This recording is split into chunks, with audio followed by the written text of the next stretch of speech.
March ಕೊನೆಯಲ್ಲಾದಂಥ ಶನಿಗ್ರಹದ ಬದಲಾವಣೆಯಿಂದಾಗಿ ನಿಮ್ಮ ಜೀವನದಲ್ಲಿ ಸಿಕ್ಕಾಪಟ್ಟೆ ಬದಲಾವಣೆಗಳೇ ಆಗಿರುತ್ತೆ. ಗ್ಯಾರಂಟಿಯಾಗಿ ನಿಮ್ಮಲ್ಲಿ ಎಷ್ಟೊಂದು ಜನ ಇದರಿಂದ ಆದಂತಹ ರಿಸಲ್ಟ್ಸ್ನ ಎಕ್ಸ್ಪೀರಿಯನ್ಸ್ ಮಾಡ್ತಿರ್ತೀರ. ಆದರೆ ಇವತ್ತು ನಾವು ಒಂದು ಒಳ್ಳೆ ಗ್ರಹದ ಬಗ್ಗೆ, ಶುಭ ದೃಷ್ಟಿ ಬಗ್ಗೆ ಮಾತಾಡೋಣ. ಅದರ ಆಶೀರ್ವಾದದ ಬಗ್ಗೆನೂ ನಾನು ಇವತ್ತು ನಿಮಗೆ ಹೇಳ್ತೀನಿ. ಈ ಗ್ರಹದ ಮಹತ್ವ ಏನು ಅಂದರೆ, ಅದು ನಮ್ಮನ್ನ ಕೆಳಗೆ ಬೀಳೋದಕ್ಕೆ ಬಿಡಲ್ಲ. ಯಾವಾಗಲೂ ಕೈ ಹಿಡಿದು ನಿಮ್ಮನ್ನ ಕಾಪಾಡ್ತಾನೇ ಇರುತ್ತೆ. ನೀವು ಯಾವುದೋ ತೊಂದರೆಯಲ್ಲಿ ಸಿಕ್ಕಿದ್ದೀರಾ ಅನ್ನೋ ಸಮಯದಲ್ಲಿ ಒಂದು ಕಾಣದ ಕೈಯಿಂದ ನಿಮಗೆ ಸಹಾಯ ಮಾಡಿಸುತ್ತೆ. ಸೊ ಸ್ನೇಹಿತರೆ, ನಾನು ಮಾತಾಡ್ತಾ ಇರೋದು ಅತ್ಯಂತ ಶುಭ ಗ್ರಹ ಆದಂಥ ಗುರುಗ್ರಹದ ಬಗ್ಗೆ. ಆಸ್ಟ್ರಾಲಜಿ ಅಂದರೆ ಜ್ಯೋತಿಷ್ಯದಲ್ಲಿ ಗುರುಗ್ರಹನ ನಾವು ಅತ್ಯಂತ ಶುಭ ಗ್ರಹ ಅಂತ ಕನ್ಸಿಡರ್ ಮಾಡ್ತೀವಿ. ಅದು ದೇವತಾ ಗ್ರಹ. ಅದು ಯಾವಾಗಲೂ ನಮಗೆ ಒಳ್ಳೆಯದೇ ಮಾಡತ್ತೆ, ಕೆಲಸಗಳನ್ನು ಸುಲಭ ಮಾಡತ್ತೆ. ಶನಿ, ರಾಹು, ಕೇತು, ಕುಜ ಗ್ರಹಗಳು ನಿಮಗೆ ತೊಂದರೆ ತಂದ್ರೆ ಗುರುಗ್ರಹ ನಿಮ್ಮನ್ನ ಸದಾಕಾಲ ರಕ್ಷಣೆ ಮಾಡುತ್ತೆ. ಹಾಗಾದ್ರೆ ಬನ್ನಿ, 2025ರಲ್ಲಿ ಗುರುಗ್ರಹದ ಬದಲಾವಣೆಯಿಂದ ಯಾವ ಯಾವ ರಾಶಿಗೆ ಏನೇನು ಫಲ ಸಿಗತ್ತೆ ಅಂತ ನೋಡೋಣ. ಬದಲಾವಣೆ ಎಲ್ಲಿ ಆಗ್ತಿದೆ ಅಂತಿದ್ದೀರಾ?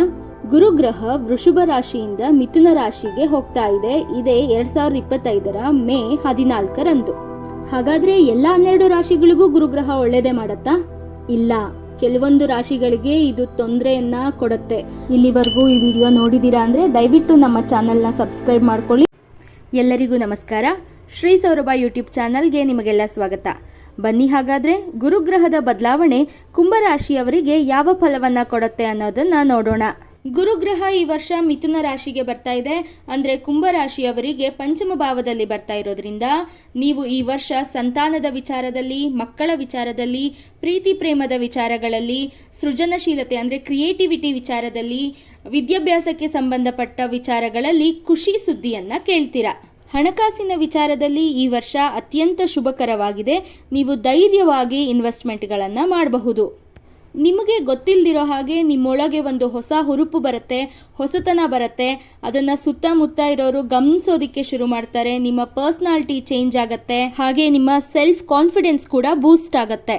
ಇನ್ನು ಕೆಲಸದ ವಿಚಾರಕ್ಕೆ ಬಂದರೆ, ಕೆಲಸದಲ್ಲಿ ಇದ್ದು ಜಾಬ್ನ ಚೇಂಜ್ ಮಾಡಬೇಕು ಅಂತ ಟ್ರೈ ಮಾಡ್ತಿದ್ರೆ ನಿಮಗಿದು ಒಂದು ಒಳ್ಳೆ ಅವಕಾಶ.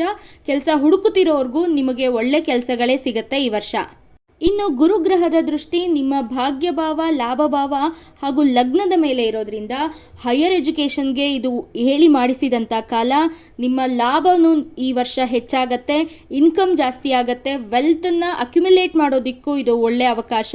ಹಾಗೆ ನಾನು ಆಗಲೇ ಹೇಳಿದಾಗೆ ನಿಮ್ಮ ಪರ್ಸ್ನಾಲಿಟಿ ಚೇಂಜ್ ಆಗುತ್ತೆ, ಒಂದು ಸೆಲ್ಫ್ ಕಾನ್ಫಿಡೆನ್ಸ್ ನಿಮ್ಮಲ್ಲಿ ಬರುತ್ತೆ. ವಿದ್ಯಾಸಕ್ತಿ ಇರೋಂತಹ ವಿದ್ಯಾರ್ಥಿಗಳಿಗೆ ನೀವು ಹುಡುಕ್ತಿರೋ, ಕಾಯ್ತಾ ಇರೋಂಥ ಇನ್ಸ್ಟಿಟ್ಯೂಷನ್ಗಳಲ್ಲಿ ನಿಮ್ಗೆ ಈ ವರ್ಷ ಅಡ್ಮಿಷನ್ ಸಿಗತ್ತೆ.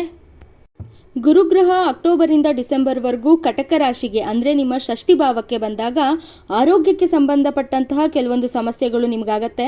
ಆದರೆ ಅಷ್ಟೊಂದು ತಲೆ ಕೆಡಿಸ್ಕೋಬೇಕಾದಂಥ ಪರಿಸ್ಥಿತಿಗಳು ಬರೋದಿಲ್ಲ. ಡಿಸೆಂಬರ್ ಜನವರಿಯಲ್ಲಿ ರೆಟ್ರೋಗ್ರೇಡ್ ಆಗಿ ಮತ್ತೆ ಮಿಥುನ ರಾಶಿಗೆ ಗುರುಗ್ರಹ ಬಂದಾಗ ನಿಮಗೆ ಸ್ವಲ್ಪ ಹಣಕಾಸಿನ ವಿಚಾರದಲ್ಲಿ ತೊಂದರೆ ಆಗತ್ತೆ. ಅಲ್ಲದೆ ಮಕ್ಕಳ ಆರೋಗ್ಯದ ವಿಚಾರದಲ್ಲೂ ಒಂದಿಷ್ಟು ತೊಂದರೆ ಆಗ್ಬೋದು. ಅದು ನಿಮಗೆ ಸ್ಟ್ರೆಸ್ಸನ್ನು ಕ್ರಿಯೇಟ್ ಮಾಡ್ಬೋದು. ಅದನ್ನೆಲ್ಲ ಜಾಗರೂಕತೆಯಿಂದ ನಿಭಾಯಿಸ್ಕೊಳ್ಳಿ. ಇನ್ನು ನೀವು ಗುರುವಿನ ಅವಧಿಯಲ್ಲಿ ಮತ್ತೊಬ್ಬರನ್ನ ನೋಡಿ ಹೆಚ್ಚಿನದನ್ನು ಕಲಿಯುವಂತಹ ಸಂದರ್ಭಗಳು ಬರುತ್ತೆ.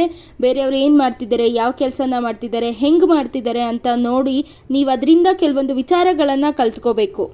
ಒಟ್ಟಾರೆಯಾಗಿ ಹೇಳೋದಾದರೆ ಕುಂಭರಾಶಿಯವರಿಗೆ ಗುರುಗ್ರಹದ ಬದಲಾವಣೆಯ ಅವಧಿಯಲ್ಲಿ ನಿಮ್ಮ ಕ್ರಿಯೇಟಿವಿಟಿ ಡೆವಲಪ್ ಆಗುತ್ತೆ. ಪರ್ಸ್ನಾಲಿಟಿ ಎಲ್ಲರಿಗೂ ಖುಷಿ ಕೊಡೋ ಥರ ಚೇಂಜ್ ಆಗುತ್ತೆ. ಅಕ್ಟೋಬರಿಂದ ಫೆಬ್ರವರಿವರೆಗೂ ಒಂದಿಷ್ಟು ಹಣಕಾಸಿನಲ್ಲಿ, ಆರೋಗ್ಯದಲ್ಲಿ ತೊಂದರೆ ಅನ್ನೋದು ಬಿಟ್ಟರೆ ಬೇರೆ ಎಲ್ಲ ಟೈಮಲ್ಲೂ, ಎಲ್ಲ ವಿಷಯದಲ್ಲೂ ಇದು ಲಾಭದಾಯಕವಾಗೇ ಇದೆ. ಇನ್ನು ಇದಕ್ಕೆ ಪರಿಹಾರ ಅಂತ ಹೇಳೋದಾದರೆ ನೀವು ವಿಷ್ಣು ಸಹಸ್ರನಾಮವನ್ನು ಪಠಣೆ ಮಾಡಿ ಅಥವಾ ಕೇಳಿ. ನಿಮಗೆ ಪಠಣೆ ಮಾಡೋಕ್ಕಾಗಲಿಲ್ಲ ಅಂದರೆ ಅದನ್ನು ಕೇಳಲೂಬಹುದು. ಈ ಮಾಹಿತಿ ನಿಮಗೆ ಇಷ್ಟ ಆಗಿದ್ದರೆ ಈ ವಿಡಿಯೋಗೆ ಲೈಕ್ ಮಾಡಿ, ನಿಮ್ಮ ಆಪ್ತರೊಂದಿಗೆ ಶೇರ್ ಮಾಡಿ. ನಿಮ್ಮ ಅನಿಸಿಕೆ, ಅಭಿಪ್ರಾಯಗಳನ್ನು ಕಮೆಂಟ್ ಮೂಲಕ ನಮಗೆ ತಿಳಿಸಿ. ಚಾನೆಲ್ನ ಸಬ್ಸ್ಕ್ರೈಬ್ ಮಾಡಿಲ್ಲ ಅಂದರೆ ಸಬ್ಸ್ಕ್ರೈಬ್ ಮಾಡ್ಕೊಳ್ಳೋದನ್ನು ಮರಿಬೇಡಿ. ಮುಂದಿನ ವಿಡಿಯೋದೊಂದಿಗೆ ಮತ್ತೆ ಸಿಗ್ತೀವಿ. ಅಲ್ಲಿವರೆಗೂ ಎಲ್ಲದೂ ಒಳ್ಳೆಯದೇ ಆಗಲಿ. ಹರ ಹರ ಮಹಾದೇವ.